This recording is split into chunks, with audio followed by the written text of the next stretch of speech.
Okay.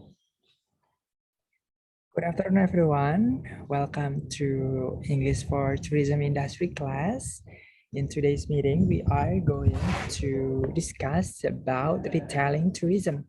Jadi di minggu lalu kita sudah belajar sebagai cara mempromosikan pariwisata gitu ya dengan menggunakan presenting tourism, artinya kita menjelaskan pariwisata yang ada. Kemarin kita belajar menggunakan metode deskriptif gitu ya. Jadi dideskripsikan, dijelaskan. Nah, kita sekarang akan belajar tentang menceritakan kembali gitu ya, retelling tourism. Artinya jadi sebenarnya dalam hal pemasaran ya, marketing itu juga ada trennya. Jadi namanya aja marketing gitu ya, harus melihat market, harus melihat pasar. Nah, sebenarnya dari berbagai macam cara atau metode atau gaya pemasaran yang dari dulu sampai sekarang itu juga berubah-ubah gitu ya. Kalau zaman dulu seperti yang saya jelaskan kemarin ya di presenting tourism menggunakan deskriptif itu banyak digunakan dalam media-media konvensional, printed gitu ya, seperti brosur, leaflet, booklet gitu ya. Tetapi ketika zaman sekarang sudah bergeser gitu ya, segala sesuatu dibuat digital.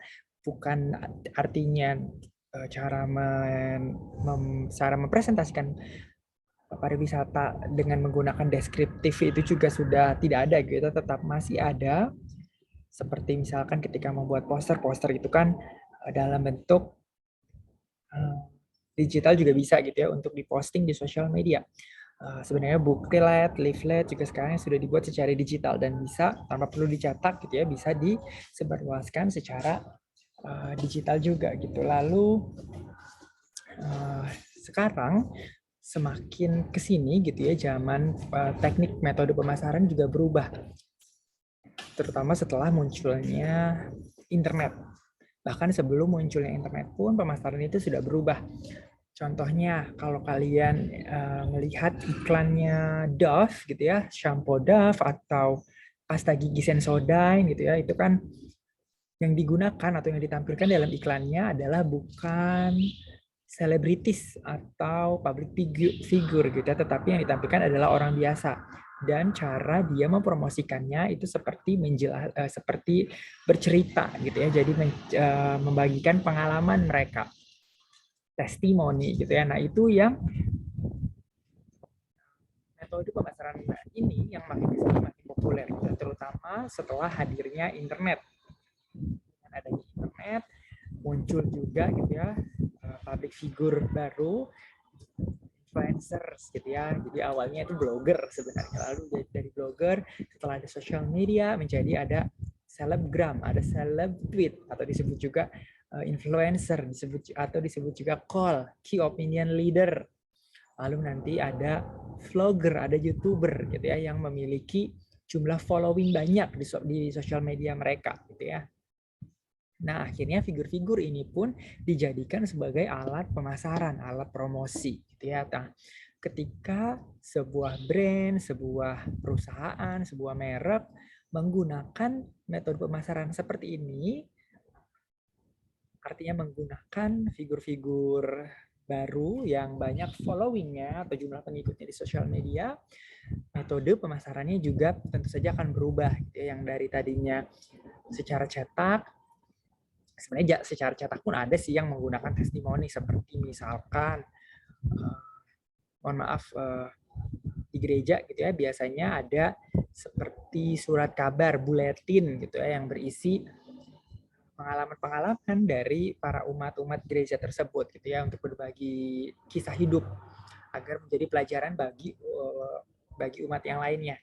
Sebenarnya ada juga, tetapi ini semakin besar efeknya dan semakin akhirnya semua metode pemasaran berubah menjadi seperti testimoni ini gitu ya. Contohnya tadi kalau di sosial media gitu ya, jadi nanti metode ini juga mempengaruhi cara merumuskan pemasarannya atau produk yang dipasarkan, mempresentasikan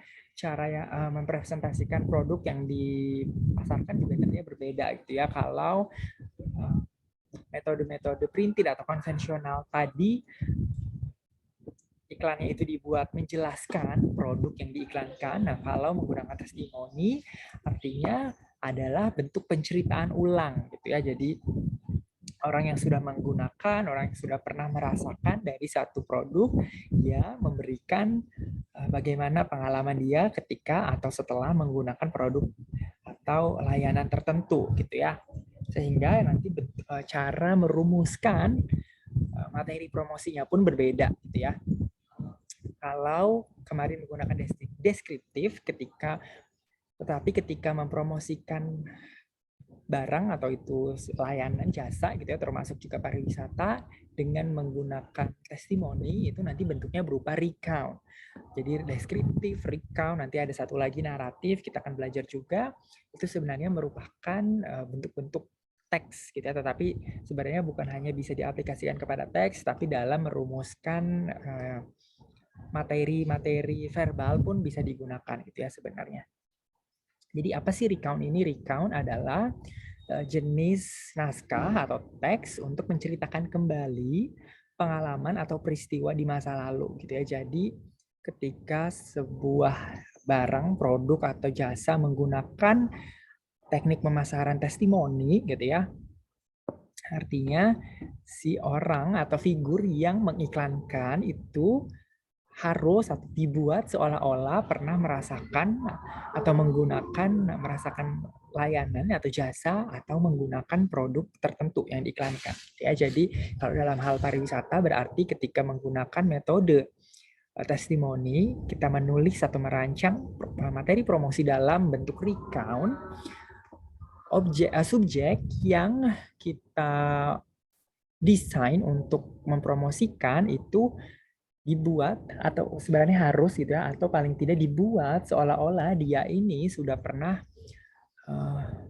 memiliki pengalaman atau peristiwa, pernah merasakan gitu ya bagaimana suatu produk, suatu tempat pariwisata atau jasa pariwisata gitu ya.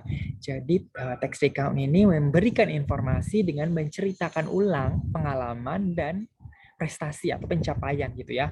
Pariwisata juga termasuk ke dalam pencapaian gitu ya. Kalau misalkan sudah berapa negara yang pernah kalian kunjungi gitu ya, berapa pulau di Indonesia yang pernah kalian kunjungi, itu juga merupakan sebuah pencapaian sebenarnya gitu ya.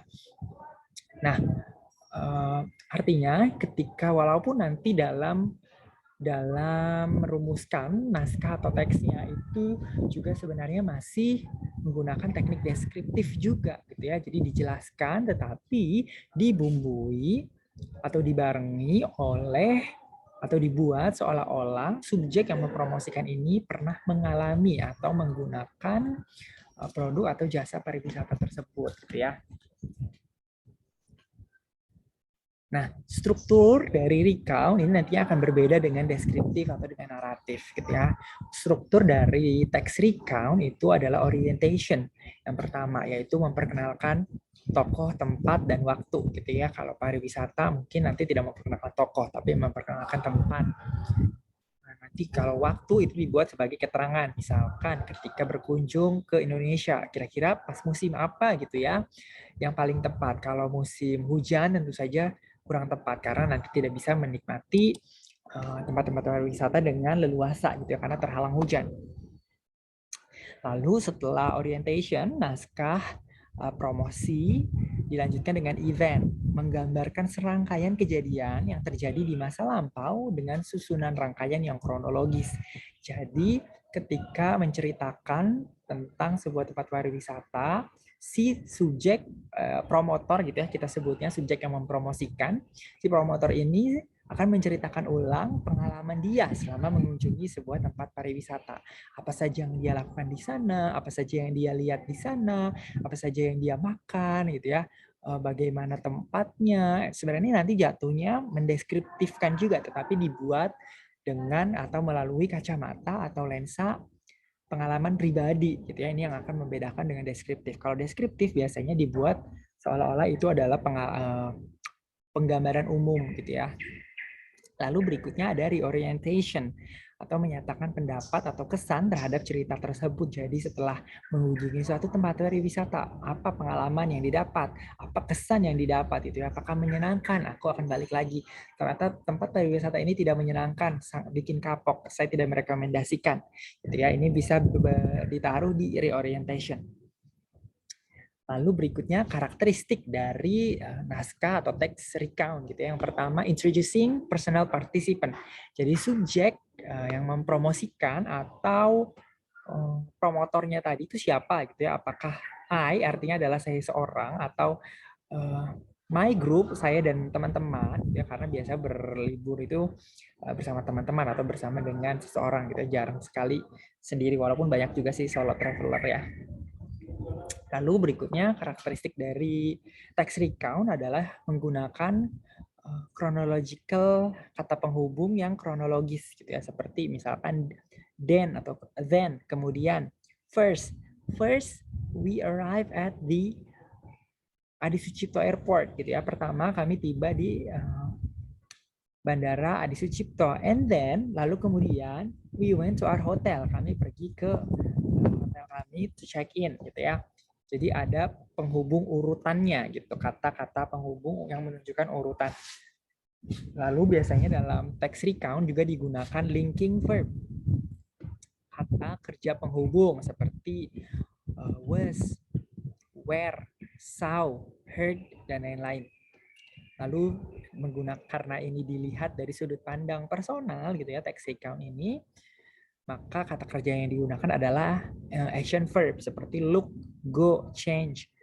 Jadi karena kenapa tadi linking verb yang digunakan itu kok was, were, saw, heard ya, kok dalam verb 2? Karena recount ini kan menceritakan kejadian atau pengalaman di masa lampau, sehingga yang digunakan adalah verb 2 gitu ya. Begitu juga dengan action verb, berarti harus dirubah menjadi verb 2 karena kejadiannya itu kan sudah terjadi. Kita menceritakan ke orang lain tentang pengalaman kita yang sudah kita dapat di waktu yang lalu gitu ya, sehingga menggunakan simple past tense.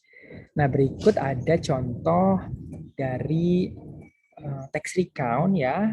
Ini ada judulnya adalah A Trip to Tanjung Setia Beach.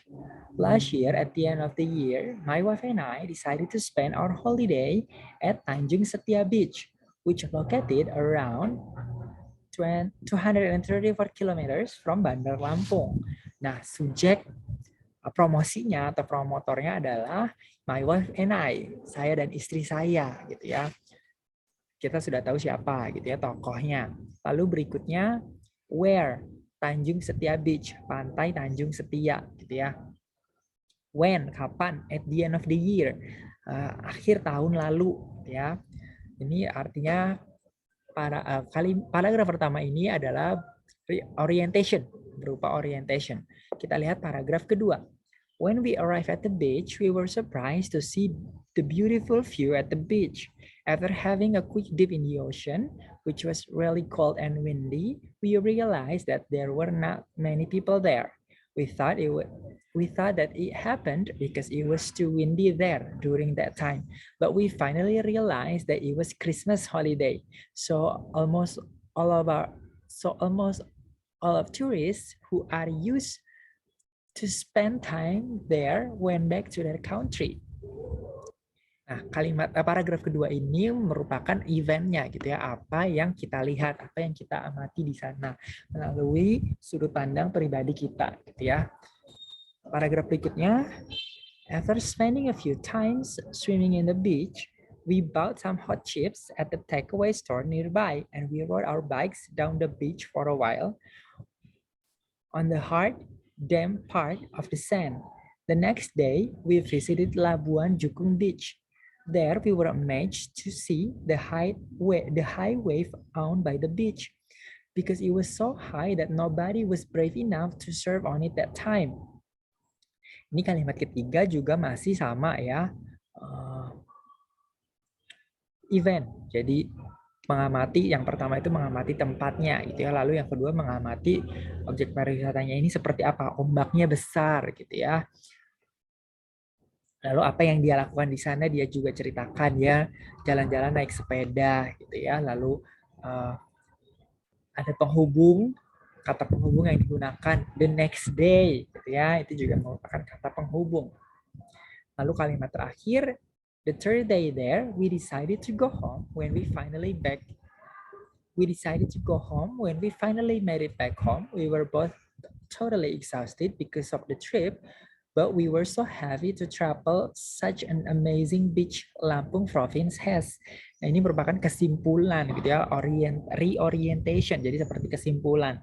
Kita menyimpulkan dari pengalaman yang kita dapat selama berlibur itu, si promotor ini bagaimana kesannya gitu kan, dia menikmati, kalau dari contoh ini artinya dia menikmati pengalaman berlibur dia selama di pantai Tanjung Setia ya. Jadi dari 4 paragraf ini, paragraf 1 merupakan orientation, paragraf kedua dan ketiga merupakan events gitu ya, apa yang mereka lakukan, apa yang mereka lihat, bagaimana pengamatan mereka gitu ya dari sudut pandang pribadi. Lalu paragraf keempat adalah reorientation. Nah, dalam menggunakan metode promosi dengan cara testimoni gitu ya, seperti iklan Dove atau Sensodyne itu tadi gitu ya, aduh kok gigiku ngilu, dulu gigiku ngilu, kalau arisan nggak bisa makan es gitu ya. Itu seperti itu bentuk contohnya.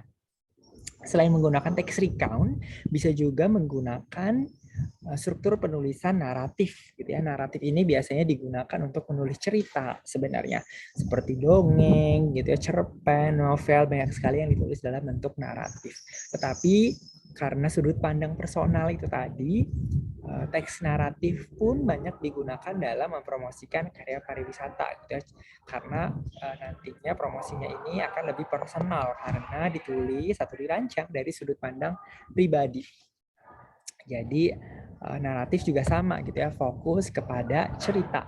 Jadi menceritakan experience atau pengalaman apa yang diperoleh ketika si subjek promosi atau promotornya ini melakukan liburan gitu ya. Lalu naratif ini sebenarnya bisa berupa fiction atau non-fiction. Kalau fiction itu seperti novel, short stories, itu berupa, mostly atau kebanyakan merupakan bentuk fiction. Kalau non-fiction ini seperti biografi, gitu ya, biografi, autobiografi, memoir, itu merupakan non-fiction. Atau buku-buku travelog, gitu ya. Jadi ditulis apa adanya, tidak ada karangan-karangan untuk tujuan dramatisasi, gitu ya, dan lain-lain. Naratif ini tujuan teksnya adalah untuk menghibur dengan mensisipkan pesan moral gitu ya, yang dikemas sedemikian rupa agar mudah untuk diserap gitu ya. Jadi sebenarnya walaupun cerita ketika mendengarkan atau membaca teks naratif itu biasanya seperti kita didongengi gitu ya, padahal di dalamnya juga tersisip pesan-pesan, baik itu pesan moral, pesan promosi gitu ya, yang kalau kita tidak cermat itu kita bisa terpengaruh gitu sebenarnya. Lalu berikutnya kita masuk ke struktur dari teks naratif. Struktur teks naratif itu kalau tadi ada 3 ya, sebenarnya struktur teks naratif juga secara garis besar ada 3, tetapi ada 2 tambahan gitu ya, sehingga menjadi 5. Yang pertama itu sama, orientation. Jadi siapa gitu ya yang melakukan wisata, kapan dan di mana, jadi sama. Lalu berikutnya adalah complication. Nah, ini yang membedakan antara recount dengan naratif. Kalau recount itu tadi event gitu ya. Struktur pembangun teksnya itu yang kedua adalah event. Kalau yang di naratif ini complication, artinya ketika perjalanan sebuah pariwisata itu dilakukan gitu ya. Ketika menceritakan kembali sebuah perjalanan yang dilakukan, kalau menggunakan teks naratif itu biasanya ada konfliknya. Jadi konflik ini bisa berupa natural, social, atau psychological conflict. Natural conflict itu adalah pertentangan antara manusia dengan alam gitu. Misalkan ketika berlibur ternyata terjadi natural disaster atau bencana alam. Artinya itu kan ada pertentangan di situ gitu ya. Lalu berikutnya konflik sosial. Konflik sosial misalkan antara satu orang dengan masyarakat. Misalkan ketika berlibur ke sebuah desa wisata yang dianggap sakral, gitu ya, yang tingkat tradisinya masih menjunjung tinggi tingkat-tingkat tradisi, lalu kita tidak menghormati itu, bisa terjadi keributan antara si turis dengan penduduk lokal gitu ya. Nah, itu bisa disebut sebagai social conflict. Lalu jenis konflik yang ketiga adalah psychological. Jadi konflik mental gitu ya, antara sebenarnya kita tidak, misalkan ketika berkunjung kita tidak enjoy, tapi karena tidak enak gitu ya untuk menunjukkan ketidak-enjoyan kita di depan teman-teman grup wisata yang lain, akhirnya kita menahan-nahan itu, padahal kita tidak tahan. Kayak misalkan makanan tidak suka atau tidak cocok gitu ya, itu bisa dianggap sebagai psychological conflict. Lalu pembangun dari teks naratif berikutnya adalah resolution. Jadi ini sama seperti recount, text recount gitu ya. Sebenarnya kalau dalam bentuk fiction, dalam bentuk fiksi atau cerita karangan, bentuk naratif itu bisa berakhir atau memiliki resolusi, bisa itu happy ending atau sad ending gitu ya. Tetapi kalau dalam pariwisata tentu saja, apalagi digunakan untuk promosi gitu ya, tentu saja harus diakhiri dengan happy ending. Artinya ketika berlibur mereka relax, senang gitu ya, sangat puas, fresh untuk ketika kembali ke kota asal mereka sudah siap bekerja kembali gitu ya. Artinya nilai positif yang didapat dari pengalaman berlibur si turisnya ini gitu ya. Selain 3 struktur pembangun teks naratif ini, ada dua lain gitu ya, yang bisa membangun teks naratif, yaitu evaluation. Nah, evaluation dalam teks promosi sastra biasanya digunakan untuk memberikan tips gitu ya. Jadi misalkan ketika datang ke Indonesia jangan datang di musim penghujan gitu ya, akan sulit untuk tidak, atau nanti perjalanan pariwisatanya tidak akan maksimal. Itu merupakan tips. Jadi seperti membenahi gitu ya, pengalaman buruk apa yang kita alami, kita ceritakan, tetapi ketika menceritakan itu bukan bertujuan untuk menjatuhkan si tempat pariwisata, tetapi memberikan tips agar calon wisatawan yang akan datang ke tempat tersebut tidak mengalami kejadian sama seperti kita gitu ya. Lalu berikutnya, struktur membangun dari teks naratif juga bisa berupa reorientation. Yang ketiga tadi adalah resolution ya. Yang kelima ini baru reorientation. Ini sama dengan di teks recount tadi gitu ya. Jadi seperti disimpulkan gitu ya, di wrap up, dibungkus. Kita simpulkan, oke, perjalanan ini sangat menyenangkan ya, atau perjalanan ini sangat malah bikin stres, itu juga bisa gitu ya. Ketika kalau memang kita mau membuat honest review atau testimoni yang jujur gitu ya. Alhamdulillah. Oke, karakteristik dari teks naratif itu juga sama ya, ditulis dalam bentuk past tense. Artinya kata kerja yang digunakan adalah kata kerja verb kedua gitu ya. Lalu juga sama ada timestamp. Misalkan kapan kita berlibur gitu ya, misalkan last year, last week gitu ya, yesterday. Lalu sama juga ada conjunction.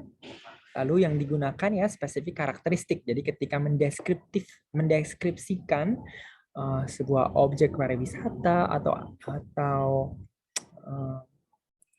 atraksi pariwisata yang daya tarik pariwisata itu ya, kita menggunakan secara deskriptif, secara spesifik gitu ya, menggambarkannya. Jadi kalau deskriptif seperti yang saya contohkan minggu lalu itu kan lebih umum gitu ya, ketika kita mempromosikan pariwisata menggunakan teks naratif, walaupun ada deskriptif, di situ ada deskripsi tempat wisatanya seperti apa, deskripsi yang diberikan adalah lebih spesifik. Kenapa? Karena itu tadi dilihat dari sudut pandang individu si wisatawannya gitu ya. Lalu berikutnya karakteristik dari teks naratif untuk pariwisata juga action verb ya, ini sama. Lalu biasanya dalam naratif juga ada direct sentences atau dialog. Jadi seperti percakapan gitu ya antara orang-orang yang terlibat dalam sebuah promosi pariwisata tersebut. Misalkan wisatawan dengan sesama wisatawan gitu ya dalam satu grup, atau antara wisatawan dengan penyedia jasa ya, baik itu tour guide atau penjual yang ada di tempat pariwisata. Lalu berikutnya contoh-contoh gitu ya, contoh-contoh bentuk promosi pariwisata yang menggunakan text recount atau naratif gitu ya. Ini ada beberapa. Yang pertama itu travel blog atau vlog gitu ya. Nah, ini merupakan, jadi awalnya internet, ketika internet pertama kali mulai digunakan secara massal oleh orang awam, orang amatir gitu ya seperti kita, ini sebenarnya dalam bentuk blog gitu. Kalau dalam bentuk website itu kan harus ada hosting dan lain-lain. Ada biaya yang harus dikenakan, tetapi kalau blog ini biasanya gratis dan siapa saja bisa membuat ya. Lalu makin ke sini kalau blog itu kan dalam bentuk tulisan, lalu makin ke sini ada dalam bentuk video, artinya gambar bergerak dan suara audio visual itu ya, disebut vlog atau video blog. Nah, biasanya ini menggunakan teks-teks recount untuk promosi pariwisata yang menggunakan blog atau vlog gitu ya. Jadi kalau vlog itu kan, "Hai guys, aku lagi di sini," gitu ya. Itu kan menceritakan sebenarnya gitu ya. Dan biasanya kan tidak diunggah secara langsung. Nanti diedit dulu dan diunggah setelah si wisatawannya tidak berada di situ gitu ya, ataupun ketika berada di situ pengalaman yang diceritakan tentu saja atraksi-atraksi pariwisata atau daya tarik wisata yang sudah dia memiliki pengalaman gitu ya, jadi tidak secara live juga gitu ya.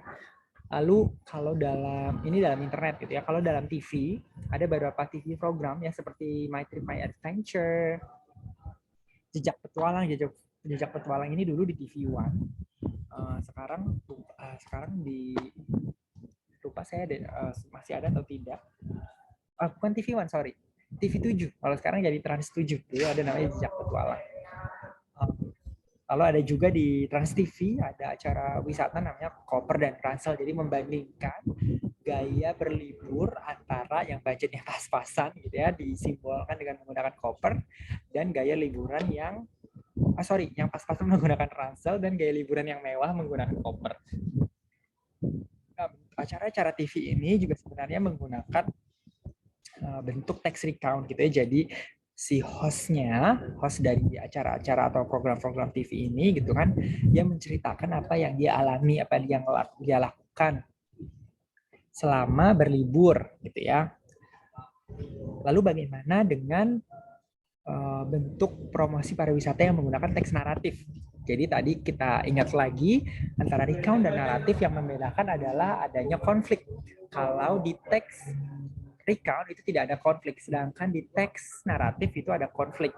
Nah, contoh promosi pariwisata gitu ya menggunakan teks naratif, artinya ada konfliknya, itu biasanya dalam acara-acara reality show gitu ya, reality TV. Contohnya misalkan Keeping Up with the Kardashians. Pasti dalam setiap seasonnya, biasanya dalam 1 tahun itu keluarga Kardashian ini punya 2 season acaranya itu ya. Jadi biasanya dalam 1 seasonnya mereka itu berlibur. Nah, seolah-olah acara liburannya ini adalah liburan keluarga gitu ya, yang memang mereka sendiri yang merencanakan gitu, padahal ya tidak gitu, ada sponsor di belakangnya gitu ya. Seperti misalkan di tahun 2018 mereka ke Thailand. Ya sebenarnya ketika dari pesawat sampai hotel sampai tour yang membawa mereka dari California ke Bangkok itu sebenarnya ada sponsornya gitu ya. Jadi ada, tetapi dalam acara TV-nya ini dibuat-buat seolah itu adalah trip keluarga saja. Dan balik lagi ke tadi yang membedakan antara recount dan naratif adalah konflik. Biasanya di acara TV-nya itu nanti ada konflik gitu ya, entah sesama saudara ini berantem gitu ya, atau misalkan ada yang kehilangan barang, itu kan adalah konflik. Atau misalkan salah satunya ada yang keracunan, itu di situ merupakan konflik ya. Jadi seperti ada unsur-unsur fiksinya walaupun dibuat secara atau dikemas secara non-fix. Okay, we have come to the end of the materials for today's meeting. Do you guys have any question? Apakah ada pertanyaan dari teman-teman tentang cara mempromosikan objek pariwisata dengan menggunakan secara retailing, artinya menceritakan ulang pengalaman, menggunakan teks atau naskah, recount, dan naratif? Kita menjawab clear, alhamdulillah. Oke, kalau tidak ada pertanyaan, kalau begitu saya cukupkan sesi Zoom kali ini. Untuk saya juga sudah memasukkan contoh seperti apa ketika menjelaskan objek pariwisata gitu ya. ya, mendeskripsikan, mempromosikannya gitu ya, menggunakan teknik kita bahas dalam 2 minggu terakhir ini. Jadi walaupun yang kita bahas sekarang adalah recount dan naratif, sebenarnya di situ juga tersisip cara mempromosikan, mempresentasikan pariwisata secara deskriptif sebenarnya gitu ya. Jadi yang sudah kita pelajari minggu lalu jangan ditinggalkan, walaupun nantinya ketika menyusun artikel pariwisata untuk tugas akhir akan menggunakan recount atau naratif gitu ya. Jadi yang deskriptif jangan ditinggalkan. Oke, kalau begitu saya tutup sesi Zoom kali ini. Terima kasih semuanya telah bergabung. I will see you again